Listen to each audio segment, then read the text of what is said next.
10 common Facebook marketing mistakes. There are very common marketing mistakes that even promotion veterans commit on Facebook. It seems like even the very best of us are not immune to these common mistakes. It's a good idea if you want to save a lot of time, effort, and money at this point to become aware of these mistakes. This will decrease the likelihood that you will probably commit these same errors. Starting off paid campaigns with a bang. Do not start off your paid campaigns with a bang. Start with a free campaign first. Build your audience organically. Get some consumer intelligence. Then you should have the information you need to put together an experimental paid marketing campaign. Start low and slow. The worst thing you can do is to jump in with a massive budget and absolutely no clue. Starting a paid campaign with an immature page. If your page is very new or there's really not that much engagement yet, you might want to hold off on a paid campaign. You simply don't have enough target audience profiling information to base a successful paid campaign on. Using mass content posters with discovery tools. Many marketers use some sort of one-size-fits-all mass promotions tool for Facebook. They would discover all sorts of Facebook groups and pages, and then they would use this tool to spam those areas. Don't do that. You're not doing your brand any favors when you do that. All you're really doing is you're spamming. It's only a matter of time until you get banned. Promoting direct affiliate links or direct sales page links. There's an old saying, you can lead a horse to water, but you can't make it drink. By the same token, you can get a lot of people on Facebook to click on your links, but don't expect them to convert once they go to that affiliate sales page or your own direct sales page. Why won't people buy? After all, they did click on your ad, right? Answer, they haven't been properly qualified. In many cases, they click out of curiosity. Maybe they clicked by mistake. Whatever the case, you still did not get a sale. Posting direct links is not the way to go. You have to build confidence. You have to build trust first. Pulling random content and curating them based solely on keywords. You can't be lazy and just set Facebook publication tools up to just pull any and all content from Facebook that has something to do with your keywords and then just blast them out. You're just spamming when you do that. You have to be very deliberate and careful regarding the kind of content, whether curated or not, that you will associate with your brand. Rotating and republishing the same content over and over again. Have you ever gone to a Facebook page and it seems like all the content got reposted over and over again within the same day? The idea behind this practice is that the more Facebook audience members see the content, the more likely they will click through. It looks like you're just spamming your page fans over and over again. Don't be surprised if they unlike your page. Wholesale optimization of ads. Another common rookie mistake on Facebook involves paid ads. If you notice that one of your ads is simply not performing, it's very tempting to just come up with a brand new ad by completely replacing the ad with something that looks totally different. When you do this, you really don't know which part of the new ad is succeeding or failing. You're basically taking shots in the dark. If your ad's performance improves, you don't know what caused the improvement. You have to have some sort of strategy or method that will enable you to track where the improvement in your click-through and, ultimately, your conversion rates are coming from. Simply swapping out ads in total or in whole doesn't really give you the data that you need to make effective decisions. Copy and paste competitor ad strategy. Some marketers are so lazy that they would just look at their competitors and essentially just copy their ads. Of course, they're not going to copy word for word, but they still end up failing. How come? Well, your competitor spends a tremendous amount of money optimizing the ads that they're showing. Their ads work. However, you won't get a competitive advantage if you copy them wholesale. You can't just copy somebody's ad without knowing what you're doing. Indeed, only a certain portion of your competitors' ads truly deliver results. If you don't know what you're doing, you don't know what portion that is, so you're basically taking a wild stab at your ad's design. You may be saying the wrong things at the right time, or you're saying the right things to the wrong people. You end up failing. Quitting paid marketing too early. Many rookie Facebook marketers have a one-time, big-time mindset. They've heard of how awesome Facebook traffic is, so they put together some hard-earned, precious capital to run an ad campaign. If the campaign doesn't work out according to their expectations, they're too quick to pull the plug and quit FB ads altogether. Just because things aren't working out, it doesn't mean that you have to pull the plug on the whole thing. You can stop certain campaigns and start new ones and operate with the same budget. You'd make modifications of your existing campaigns. Failing like a huge train wreck. Have you ever seen a slow-motion train wreck? It's quite sad because it's all too predictable, but you can't turn your head and look the other way. You want to know what's coming next. You know, at the back of your head, what exactly is going to happen, but it's so slow, so massive, that you just can't help but look. Your Facebook marketing campaign can proceed the same way. You know that the campaign is failing, but you can't quite put your finger on the cause. So you just go through the motions like a deer with its eyes caught in the headlights. Why not choose to learn how to fail quickly? Since you're not going to make 100% of your shots, learn to live with this fact and move on. Learn to fail quickly using a tiny budget. This way, you can run many different experiments. Even though the vast majority of them are failures, that's okay. You only spend a fairly small amount of money figuring out winning ads. Please understand the nature of the 10 mistakes above. Imagine yourself being in situations where these mistakes are likely to take place. Learn how to spot them well in advance. Prepare your plan B, should you find yourself committing these mistakes. The 8 most effective ways to market on Facebook. Let's get one thing clear. There are so many ways to market on Facebook. In fact, the only limit to how you can get people to go to your website or learn about your brand or cause is limited by your imagination. As long as you can post a link to an outside site doing something on FB, that activity is a potential traffic generator.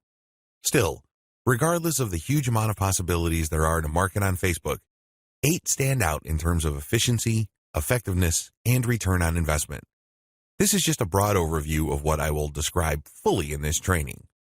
Facebook page marketing, Facebook group marketing, influencer page outreach, paid page boost campaigns, paid traffic campaign, paid lead generation campaign, Facebook pixel retargeting campaign, how to optimize your Facebook ad campaigns. This is a nice mix of both free and paid promotion methods on Facebook. Facebook page marketing. One of the most obvious ways to market on Facebook is to set up a fan page for your business, your brand, or your cause. Facebook actively promotes this feature of its website. What it doesn't tell you is the fact that Facebook has been actively modifying its algorithm to the point that you're going to have very popular content for you to reach most of the people who have expressed interest in whatever it is you're promoting. Put simply, not all the people who liked your page will get to see your updates. In fact, in most cases, only a small fraction of those people will get to see your updates. Sadly, Facebook is actively working to limit the free traffic exposure you would get until you can prove to it that your content is really popular with your page's fans. Here are the steps you should follow to market on Facebook. Step number 1, find your competitors on Facebook. The first thing that you need to do is to avoid reinventing the wheel. You need to avoid trying to figure things out on a completely hit or miss basis. Instead, reverse engineer your competitors. Let them do your homework for you. How? Well, find them on Facebook and learn from what they are doing. Step number 2, get the industry standard look and come up with your own take. Every niche has an industry standard in terms of social media profile, brand appearance, and content strategy. The sooner you understand this, the sooner you will be poised to achieve social media marketing success on Facebook. The longer it takes you to learn this, the longer you will struggle. Understand that your niche audience has become familiar with how certain brands or websites are positioned on social media. If they can't make heads or tails of your social media brand, they probably would not like your page. It may seem weird to them because it seems so far off from the industry standard. Your job at this step is to figure out the industry standard look, content strategy, and other elements and come up with your own take. Step number 3, reverse engineer your competitors' content strategy and curate. Lots of business owners would post hot content on their social media accounts as well as their blogs. Sadly, 9 times out of 10 that content goes nowhere. People don't click on it, share it, comment, or otherwise engage. What these publishers are doing is basically gambling their content would resonate with their audience. Don't do that. Instead, pay attention to what your competitors are doing and look for patterns. If you notice that your competitors keep sharing content regarding the same type of theme or topic, they may be onto something. They wouldn't waste all this time, effort, and energy talking about the same stuff over and over unless, of course, it connects to their audience at some level or another and produced results. Now, to verify this, Look at how many times that piece of content got shared or liked. That should give you some sort of objective proof that this content actually resonates with your target audience members. When you reverse engineer your competitors, you are essentially copying their strategy to reach the same eyeballs that you're trying to reach. This also applies to content curation, where you take content that is published by other people and you promote it on your social media platform. This creates a win-win situation because you're not ripping off this content. You are copying the content's link, including a short commentary, and allowing people to click on the link. This creates a win-win situation. The publishers of this content get traffic. You get to build credibility because you're sharing information that your target audience members would actually be interested in, and this leads to the possibility that they would like your page. Once you have built up enough page likes, you can then start sharing your own content, which leads to direct traffic to your website. Step number 4, pick the best performing or most popular type of content and scale up. Post content for a few weeks. Keep publishing, and then look at the content that gets the most engagement. Which shared materials get the most likes, the most shares, the most comments? At some point, you're going to ignore other types of content and focus on the ones that perform the best. For example, if you have a Facebook page on Chihuahuas and you notice that third-party articles on Chihuahua houses get a lot of shares, likes, and comments, you might want to eliminate most other types of content and focus on Chihuahua houses, because those get the most love from your audience. Step number 5, come up with your own version. Come up with your own version of winning content. For example, you know that Chihuahua houses get a lot of love and are very popular on your page. Come up with your own articles about that topic. These articles, of course, drive traffic directly to your blog or your online store. These have to be at the same level of quality as your third-party content, or better. Pay attention to how your curated popular content talks about the topic and adopt the same style but deliver something better. Maybe you should offer longer information, more up-to-date information, or blog posts that have multimedia elements like videos and graphics. Whatever you need to do, come up with content that basically blows away all the other content that you feature on your page. Step number 6, promotions, photo tagging by your users. This is a free promotion technique. Tell your page fans that you're going to give them some sort of digital freebie. Maybe it's a graphic badge. Maybe you're going to mention their name on a post. Maybe you're going to give them a free ebook or some sort of free software. Whatever the case may be, tell the people who like your page to tag their friends on photos that you're going to post. Now, these photos, of course, must draw attention to your brand, your website, or your Facebook page. You're not just having them tag a photo. This photo has to say something. It should be promotional in nature. The more photo tags you get, the higher the chance that you will get a lot more page likes and also clicks to your website from Facebook. The best news? You don't have to offer money. In fact, studies indicate that money offers aren't all that effective. It's much better to offer some sort of specialty graphic or digital goodie like a free book or booklet, or maybe a discount code. Step number 7, promotions. Comments by your users. Use the same rules as in step 6, but instead of photo tagging, get your page fans to post comments. It would also help tremendously if the comment includes the name of the people on the commenter's friends list. I leave it up to you how to craft this, but obviously, the more tags there are in the comments, and the more engaging the comments, the more popular your posts become. Step number 8, call your users to action. If you have people who have already liked your page, post occasional reminders to them that they should invite their friends. This works because birds of a feather flock together. Seriously, the main reason why you are friends with people in the first place is because they share roughly the same set of interests as you. People who share basically the same pool of interest tend to attract each other. Take advantage of this fact by calling your page fans to action so they can invite their friends. Step number 9, use insights to promote your page.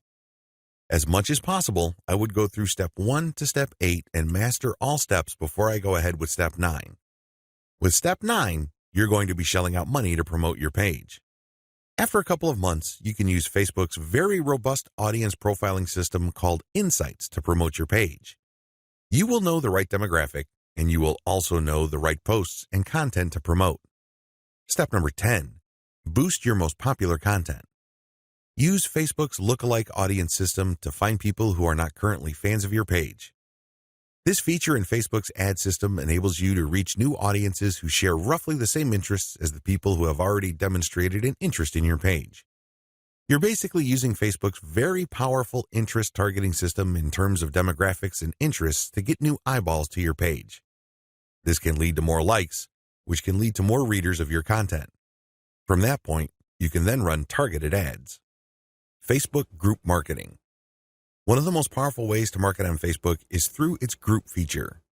Considering what's been going on with Facebook's algorithm for its Facebook pages, it's a good idea to have your own Facebook group as a backup. Although Facebook has been cutting back on the organic traffic it sends Facebook pages, it's still worth it to have a page because you get audience insights from it. Another great benefit of having a page is the fact that you can copy and paste content from that page to Facebook groups. When people see your content in a group, they not only see the content, but they can also see a like button. When they click that like button, you get a new Facebook page fan. The key benefit of having a Facebook group lies in visibility. Facebook has made it clear that they are tweaking their Facebook page to reward actual engagement. Apparently, Facebook groups are not as suppressed as Facebook pages. In terms of visibility, you stand to reach more of your group members than with the page. The problem with Facebook groups. While the visibility for a lot of people is quite good for Facebook groups, it depends on activity. If the individual group member is not all that active in your group, maybe the person isn't liking or commenting, they're not going to get as many notifications on their Facebook update section than somebody who is active. This is a big drawback. The vast majority of people who would join your own Facebook group are not going to be active. They're just there to read information. They're just there to sit back and check out what you have to offer. Here's how you promote using your own FB group. Create your own groups after your pages mature. The first thing that you need to know is that you should put up your Facebook group only after your page has matured.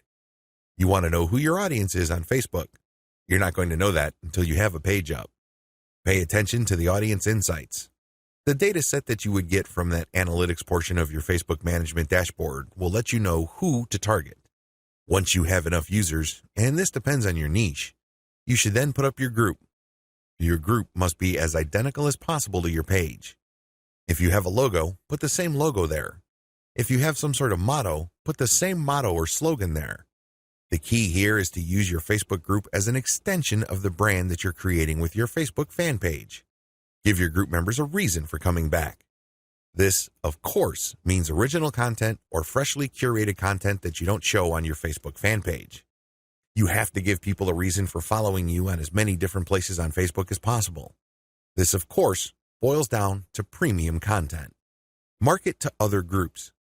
This is the most important part of Facebook group marketing, because if you were to just build your own group as a supplemental source of traffic for your page, you're probably not going to grow all that much. You have to go to other groups which have already done a good job attracting the eyeballs that you want to attract. There has to be a tight fit between these groups and your niche. Go to those places and become a credible poster. This means that you should refrain from just dumping the same content that you have on your page to these groups. Invest time in them to become a local expert or a credible authority. It doesn't take much. If you're the first person to always comment and your comments are always insightful or bring new information to the table, people sit up and pay attention. People can see that you are an asset to the community, and they are more likely to give you the benefit of the doubt when you share content that obviously comes from your page. Once you have established credibility, share your own page content. As I've mentioned above, these posts not only have content and your brand, but also a like button. This is a great way of getting page fans. Always engage. When people comment on what you post, reply. They might be haters, they might be critics, but it doesn't matter, reply anyway. This conditions the mind of your readers that you are approachable, accessible, and you actually want to help people out. If you just drop a link and take off immediately, you're a spammer. You're not a community member. You're obviously not somebody who's there to add to people's knowledge and bring value to their lives. My most important tip: after sharing high-quality third-party content that you do not share on your page in groups, pay close attention to your page's audience insight. Find your most popular piece of content. Look for third-party content that is similar to that and see if you get a lot of positive engagement when you share that material. If this pans out, then use content from your site that fits the same themes as the tried and proven popular content on the Facebook groups that you're in and use those to get page likes. Influencer page outreach. Influencer page outreach really boils down to creating allies. In your niche, you are sure to have competitors. However, some of these competitors are open to cooperating with you. Many will not give you the time of day, but there are few who would see the strategic advantage of partnering up instead of competing. There are also other people on Facebook who have pages and who are not competitors with you. They may even have a lot of fans. Here's how you build alliances with influence leaders on FB. Step number 1, find competitors. The first thing that you need to do is look at your notes when you reverse engineered your competitors. These people are in the same niche as you. After all, you study them to get to the industry standard content strategy as well as page layout and design for your own Facebook page. Next, you should look for non-competitors who specialize in your niche. There should be quite a few of these. These are not merchants or ones who provide services. They're not competing for the same dollars as you. Instead, they cater to the same audience as you. Try to find as many of these as possible. Step number 2, pay your dues by engaging. I know at this point it's very tempting to just go to a competitor's page and post a comment on one of their posts. In the comment, you're dropping a link to your page or to your website. You then repeat this many times on all their posts. Well, let me tell you, if you do this, you're going to get banned. Whatever links you put up will get deleted. It's a waste of time. Don't even think about it. The same applies to influential niche observers. These are non-competitors, but you shouldn't spam them either. Instead, you should pay your dues by engaging. How do you do this? First, you need to share high-quality content. It doesn't matter who wrote the content. It doesn't matter where that content goes to or links to. What's important is that it provides maximum value to anybody reading that content. It has to be on point. It has to deal with a specific theme or topic that you know that your target audience members are interested in. Next, you need to engage with people in terms of answering their questions. Try to be a facilitator. Try to be a mediator. Try to be the go-to source of information for your niche. If people are looking for statistics, go on Google and find them the statistics they're looking for. If they're looking for a video, go to YouTube and search for the content that they're looking for. The more you do this, the more people will pay attention to you because, let's face it, in any kind of online group communication platform, only a very few people actually produce high-quality content. You can count them on one hand most of the time. Everybody else is basically a leech. They take and take information, but they only give from time to time, if at all. Be that expert. Be that go-to resource. Another way you can engage is by asking questions. Now, these questions should not be very basic or dumb questions. Instead, they should be deep, insightful questions. You can also ask questions that try to tie many issues together. Many people are concerned about many different issues. When you ask questions that tie all these together, it can be very useful. You should also give feedback to people's responses.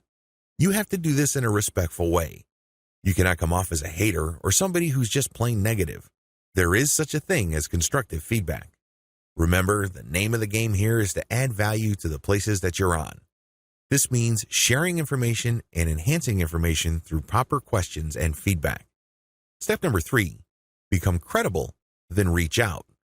At a certain point, people will start asking for you by name. People will try to reach out to you via Messenger. That's when you know that you have become an asset to these groups. That's when you know that you are on people's radars. You're not just this random person showing up every once in a while dropping a link. Instead, you're that person that helps keep these groups together. This is when you reach out. This is when you try to engage with the group admin. Usually, the best way to do this is when they engage with you. Maybe they mention your name, or they send you a message on Messenger. Whatever the case may be, try to wait for them, or reach a high enough level of engagement and acknowledgement from other community members before you reach out. What are you going to be reaching out for? Well, there are many different opportunities on the table. You can ask to swap content with your page. Most page admins don't have a problem with this.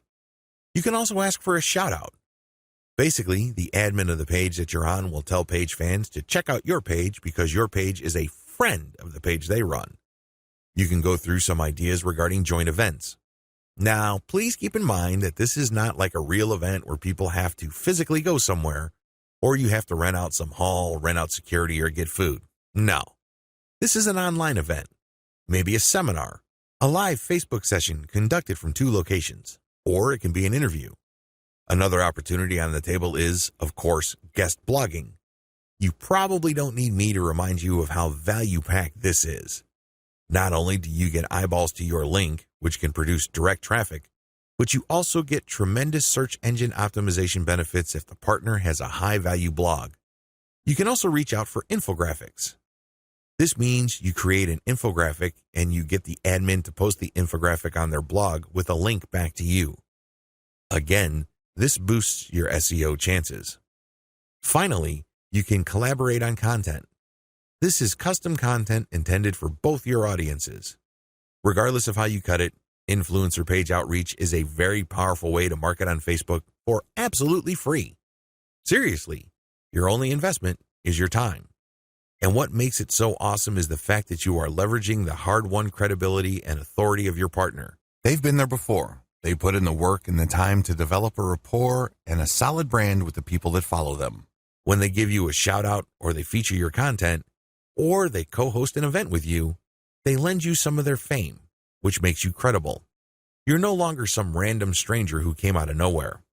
Instead, people get this idea in their minds that if somebody they respect and admire recommends a new person, then I'll give that new person a shot. Maybe that new person is worthy of my admiration and respect. Building alliances with influential niche players is definitely worth doing. But please keep in mind that it does take time.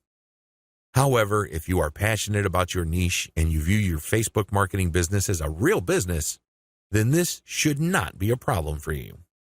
Paid Page Boost Campaign. Another way you can get a lot of traffic from Facebook is by using a paid page boost. Basically, you are paying for the promotion of your page. This is different from a page post boost. You're not promoting the content of your page, you're promoting the page itself. This is a great way to get page likes and to broaden the statistical demographics of your page. And why is this important? Why is it a big deal that you get a broad statistical demographic snapshot of people truly interested in whatever it is you are promoting? You have to understand that Facebook works best when you target people by their interests. This is a bit tricky because if your page is statistically inaccurate as far as your niche is concerned, you probably would have a very faulty set of targeting parameters. You're not quite there when it comes to getting the interest of people you're trying to reach. This is why it's crucial that your page gets a truly honest snapshot of the range of interests as well as demographic information of the people who are actually interested in whatever you are promoting. This is hard to achieve if you are just promoting your page organically. Maybe you're not putting in that much time in getting the word out about your page. Perhaps you are just sharing the word on several groups that may not line up, demographically speaking, with your niche. Whatever the case may be, there might be a blind spot there. This is why I suggest that at least at a minimal level, engage in some sort of paid page boost campaign. Make sure your page is mature enough before you launch a paid page boost campaign. Make sure that your page has been around for a long enough time for it to build up enough user insight, as well as engagement levels for you to accurately target the demographic you should begin with. This is important. If you're able to pull this off, then your demographics will help you run more successful campaigns involving your content or your direct traffic campaigns. These are campaigns that direct traffic from Facebook directly to your target website. You're going to do that primarily using a lookalike audience campaign. Make sure you're ready for a sponsored page ad buy. When you're buying a sponsored page ad campaign, make sure your page looks good. Make sure you're sending the right signals both in terms of graphics and text. You don't want to waste your money, so make sure that at least everything looks like it's ready to go. There has to be enough solid content on your page. This increases the likelihood that you will get a decent amount of page likes. Where does all this lead to? As I've mentioned above, if you get a lot of page likes, you will be able to target your intended audience better.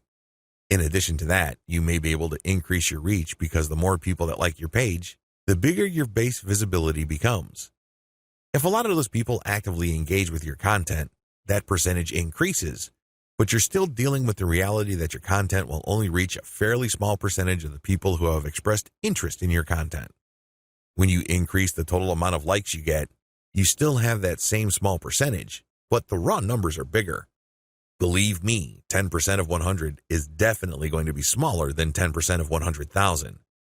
Which position would you rather be in?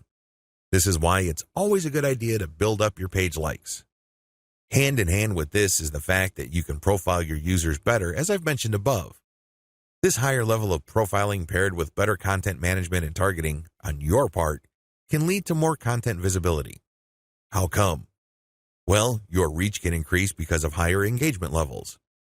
If you pay attention to what kind of content people really like on your page, and you produce more of that content and you fine-tune it so people are more likely to engage with it, this can increase your organic reach. This makes your content more visible. What is engagement? Well, people can share your stuff. They can like, they can react, they can comment. Whatever the case may be, get them to do it. And the best way to do this, of course, is to make sure that the right people are attracted to your page and you put the right content in front of the right eyeballs. Unfortunately, this doesn't happen overnight. It is neither smooth nor easy. It's one of those things that you figure out on your own on a trial and error basis. But you do have powerful tools like Facebook's Audience Insights to see which content is resonating with your audience members. You can't just set this up and forget about it. You have to actively monitor it. You have to look for patterns. But the crucial ingredient to all of this is that your page gets enough likes. That's why you have to promote it at some point. Paid traffic campaigns. For this section, I'm defining paid traffic campaigns in two forms. I can pay to boost the post, or I can pay for direct traffic to my target website. Please note that I have presented this information in that order. Boost posts first, and then pay for direct traffic. There's a reason for this. If you don't master Facebook's traffic to your page posts, then it doesn't make sense to go directly to your target website. You probably are going to spend a tremendous amount of money, time, and effort only to have very little to show for all that. It's better to boost a post in a strategic way so you can understand what kind of content connects with your intended audience. You will then be able to drive traffic to your website. You're actually killing several birds with one stone. By focusing on boosting a post, you can get more page likes, you can get more branding opportunities, and you can also get click-throughs to your target website in the form of a content link. Here's how it works. Post boosts. First, target a lookalike audience based on your user insight demographic. In other words, Facebook is going to show your ad to a fresh set of users who share the same demographic details and interests as your current page fans. People with these similarities are more likely to like your content. You're not going to pay Facebook to show your post to people who have already liked your page. Instead, you are trying to get fresh eyeballs to your page posts. You do run quite a bit of risk. Existing audience post boosts. The next option you have available to you is to boost your post to people who have actually liked your page. These are your actual page fans. They know roughly what you're about. They like your content enough to like your page. They're expecting your content. Unfortunately, like I said earlier, Facebook only shows your content to a small fraction of people who liked your content. Unless your fans select see first when they like your page, Facebook will use its natural algorithm to select the initial group of eyeballs that will show your page content. If enough people engage with your content, then Facebook will show even more of your page fans to your content. However, it's never going to show it to 100% of your fans. That rarely happens. This is why it's a good idea to boost your post to reach more of the people who have liked your page. The upside to this is these are not virgins. They've seen your page. In fact, they've seen it and liked it so much that they have clicked the like button and want to see your content. At least you know that there is some sort of interest there. Still, please understand that while there is a certain degree of familiarity there, and this increases the chance that these people will actually engage with your content and possibly click through to your target site, that isn't exactly guaranteed. Existing audience plus their friends. As the old saying goes, birds of a feather flock together. Friends usually have shared interests. In fact, if you think about it hard enough, that's the main reason we became friends in the first place. We have certain interests in common. We have certain things to talk about, and that's why we're friends. Makes a lot of sense, right? Well, you can apply that to Facebook marketing as well, because this can produce a tremendous amount of marketing opportunities. Since your page fans also have friends on Facebook, You can buy a post boost that shows your ad not only to your fans, but to their friends as well. This is my favorite when it comes to post boosts because it is a cheap way of getting clicks to your target site. You reach a much wider audience. Please understand that if your page has a fairly small number of likes, even if you boost post after post, you only have a small base to work with. Now, if you expand that base by including your existing audience plus their friends, you have a lot more people to work with. You are operating with some level of confidence because you know that friends usually have shared interests. This translates to possibly cheap clicks to your target site. The best way to do this is to post a link directly to your content or to your promotional page on your website with some content. This way, when someone clicks through, they go straight to your website. They can read your commentary and some preview text, but the text should call them to action. This is the cleanest way to get direct traffic cheaply using post boosts targeting your existing audience and their friends. Direct traffic to your target site. The next option is to promote a target URL directly. It doesn't show a post from your page. It just goes directly to your target website paired with a picture. This is the direct traffic option on Facebook. To become successful with this, you have to use the lookalike audience based on your engaged users' insight data. In other words, your Facebook page should be mature enough for you to get solid consumer intelligence that you can then use to target potentially interested audiences on Facebook. That's the best way to do this. There are other ways. You can run raw targeting. Basically, you're not relying on user insight. Instead, you're just looking for an age range and a geographic location. You're also using gender. In certain situations, this may pay off. In fact, you may get better results than lookalike audiences, but generally speaking, you should focus on using the consumer intelligence your Facebook page gathered so you can reach people who are very similar to people you know have demonstrated a solid interest in whatever it is you're promoting. Best practices. Use them to boost your results. First, run small tests. This enables you to fail quickly. People who really know their way around Facebook run campaign after campaign after campaign until they're able to connect the dots and come up with a campaign that actually works. This is why you need to run small, cheap tests so you can easily see which campaigns are working out and which ones have failed. Next, make sure your budget is low. Usually, when I run a $1 campaign, that is good enough for me. $1 a day for 7 days a week, that is good enough for me to see if an ad has potential. So, I would run several ads. We're talking about $70 for 10 ads running at the same time. Third, focus on what works. Let me tell you, when you run many small tests, the winners stand out. Either they get clicks or not. That's the bottom line. However, at this stage, you're not just looking for clicks. You're not just looking for an ad campaign that gets a lot of attention. Instead, you're also going to look for an ad campaign that actually delivers conversions. You're going to have to set up your Facebook pixel to your target website so you can track whether traffic from Facebook went all the way through. I'm not just talking about traffic produced when people click on your link and they go to a content page and they leave. That's worthless. That's not going to help you. That traffic has to go to the content page, go to the sales page, and eventually make it to the shopping cart. That's when you know your campaign actually has traction. Focus on what works. Focus on what gets a high click-through rate paired with a conversion rate. However, to get there, you're going to have to burn through many ads. This is not going to jump out at you. It's not going to be obvious. It's not going to be easy. Once you have identified that ad and you've fine-tuned it, then scale it up. That's how this works. Basically, you focus on what works and then pour real money into it. Paid lead generation campaigns. Did you know that on Facebook you can collect email? That's right, you can collect leads. It's pretty straightforward. You can run ad campaigns with a lead collection button. It can be find out more, sign up, or other language. Regardless, if you're running this type of campaign, it must be highly targeted. It's really important that your targeting is spot on. I put this part of Facebook ad marketing at this point in the list of marketing methods because this takes quite a bit of work. You should be quite familiar with Facebook before you even try this. You should know your way around Facebook's ad system before you engage in paid lead generation because it can get quite expensive. If your ad doesn't get many clicks or it's super finely targeted, you don't really have that many people to work with, and this can drive up your costs. You have to know how to optimize your ad campaigns on Facebook for this to make sense. You can optimize on many levels. There are 3 levels you can optimize. Level 1, you can tweak the freebie you're giving away. This is the free stuff that you're giving away, so people are motivated to enter their email address into your form. Maybe you're giving away free membership access. Perhaps you're giving away a booklet or a book or a report, a set of templates, a set of graphics, possibly even giving away software or a mobile app. Whatever the case may be, you are giving out freebies, and you need to optimize these. What I mean by that is the freebie that you give must motivate the most people in your target audience to sign up for your mailing list. This is not easy.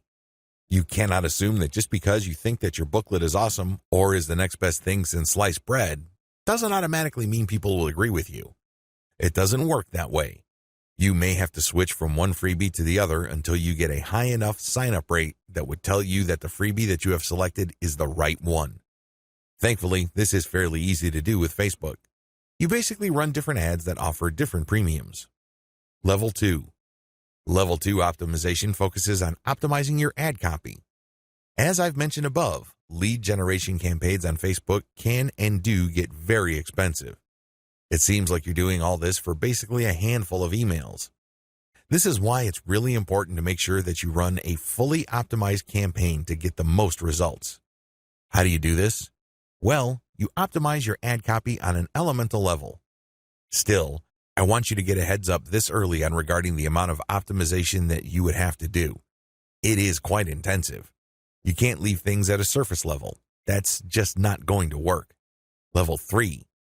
Level 3 involves optimizing based on conversions. When people click on your Learn More or Sign Up button, they're shown a form. You're going to have to keep tweaking that form to say what it needs to say to convert as much of your traffic into list members as much as possible. This takes quite a bit of time and attention to detail. Again, you have to run these experiments while minimizing your costs. Once you find out something that works, optimize it to increase its level of conversion. Once you have picked a winner that cannot be optimized any further in terms of conversion rate improvements, that's when you scale up. That's when you pour in the dollars to reach as many people as possible to boost your mailing list sign-up. Facebook Pixel Retargeting Campaign. Facebook enables you to put their tracking pixel on your website. It will then track where people go on your site. If people end up at your shopping cart, for example, you can then run an ad reminding people about your site or reminding people about the products that they almost bought. They see these ads on Facebook. Whatever the case may be, Facebook Pixel Retargeting gives you another bite at the apple. One of the biggest problems with e-commerce is that prospective buyers abandon their shopping carts. A large chunk of these buyers simply decide at the last minute or at some point in the buying process to dump their shopping cart. They don't follow through. This is where the retargeting campaign begins. It's basically a way of reminding people who have already expressed an interest in whatever it is you're offering to come back. If anything, you recycle traffic that you have gotten from Facebook. Another benefit of this technology is that it pulls traffic from Facebook that you did not get from it originally. For example, if you did an independent marketing campaign completely free of Facebook, but you put a Facebook retargeting pixel on your page, when people from that independent campaign, maybe it's a forum promotion or search engine optimization or another social media platform or whatever source, go back to Facebook to check their accounts, your ad will show up. Sounds awesome, right? These are all possible through a Facebook Pixel retargeting campaign. There are 2 steps to it, and it's pretty straightforward. Install Facebook Pixel on your website. The first thing that you need to do is to install the Facebook tracking pixel on your site. To do this, you just go to Facebook's business section and look for their pixels instructions. It's pretty straightforward. Even if you're using WordPress as your content management system, installing Facebook Pixel is a breeze. Next, you need to make sure that you drive traffic to your site. This means that you have to let traffic flow to your site for quite some time before you launch a retargeting campaign. It's not a good idea to launch a campaign as quickly as possible. You have to have enough targeting pixels installed in people's browsers for this to make sense. Otherwise, there are just not enough people to work with.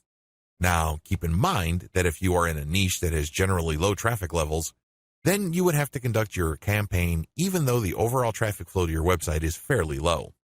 Run ads on Facebook for retargeting. The ads that you're going to run for Facebook Pixel retargeting are going to be a bit different from the normal boosted posts or picture links that you run on Facebook. Instead, these are going to try to achieve 2 things. you can remind people about what they did. Maybe they wanted to buy something, but they changed their mind at the last minute. Perhaps they were reading some sort of conversion article and were about to enter their email address, but they didn't. Whatever the case may be, you're reminding them to come back to what they were doing before. The other thing that you can do with your Facebook pixel retargeting campaign is to pull people deeper into your website. Usually, a website is composed of two parts. The first layer is the content layer, meaning you're trying to get people to know about the problem, like your particular solution, and eventually trust the solution enough so they can buy.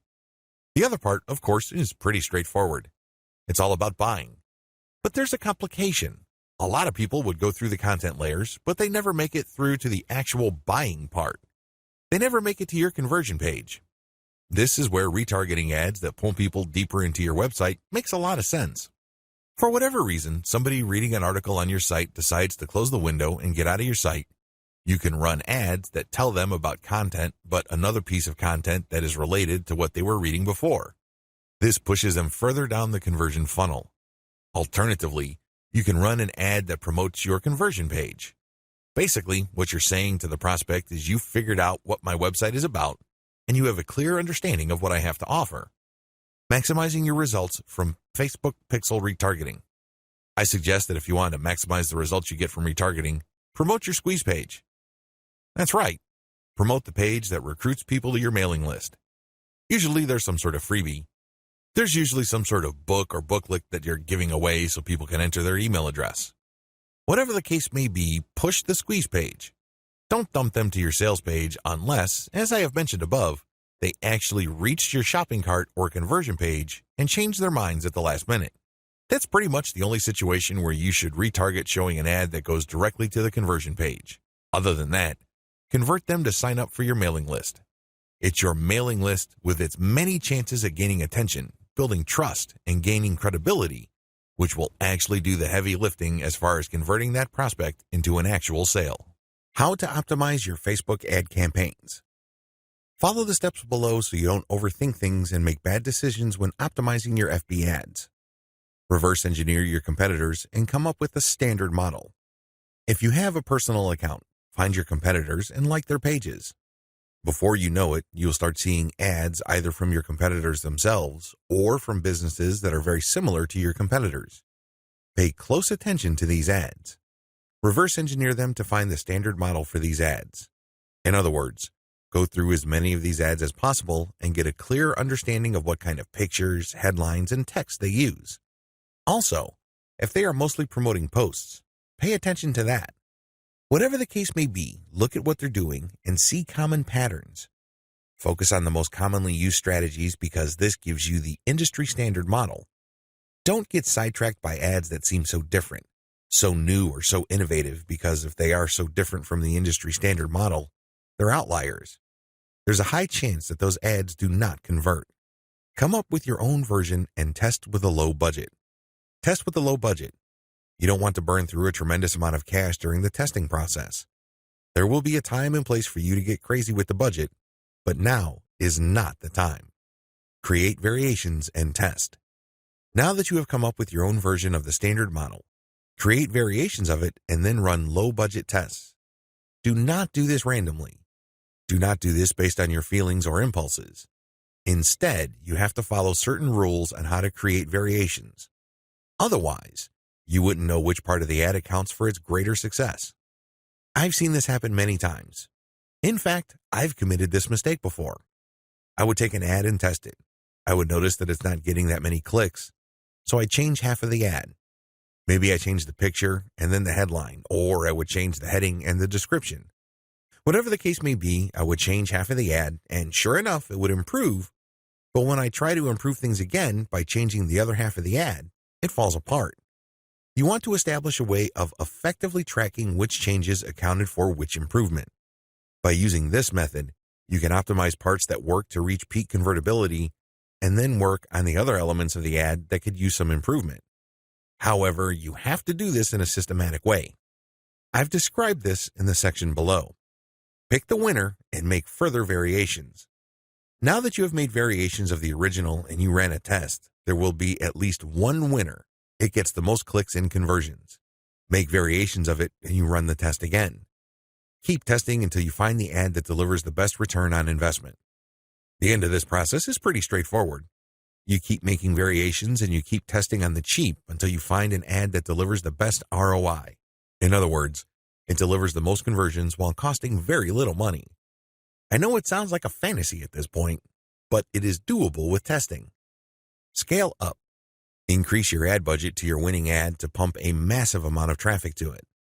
You should only do this when you are dead sure that you have a winning ad on your hands. In other words, you have tested it rigorously and have optimized it to the point that it cannot improve its conversion rate any further. That's when it's ready to go big time. Make sure you optimize on an elemental level.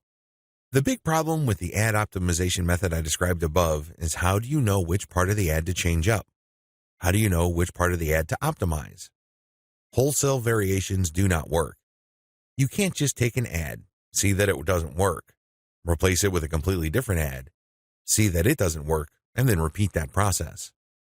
Even if you're spending very little money, it still burns a tremendous amount of time, effort, and opportunities. You need to have a better way to turbocharge your results. Vary on an element-by-element basis. I would take an ad, and I would restrict my optimization to a specific element of that ad. Every ad actually has many elements. There is the graphics, the heading, the description, the link. I would start with one element, and I will come up with different versions. The most obvious part is the picture. So I'd play around with the different pictures and see which gets the most clicks.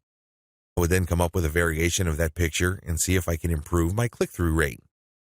Again, I'm spending very little money here. I just want to see an improvement in click-through rate for that element that I'm varying. Once I have reached a plateau and I can't improve any more on that element, I would then switch to another element. For example, if I'm running a campaign for dog food and I notice that my best performing picture after a series of variations is a picture of a chihuahua that seems to be smiling, I will keep that picture, but then I will then switch to the next element of the ad, which is the headline.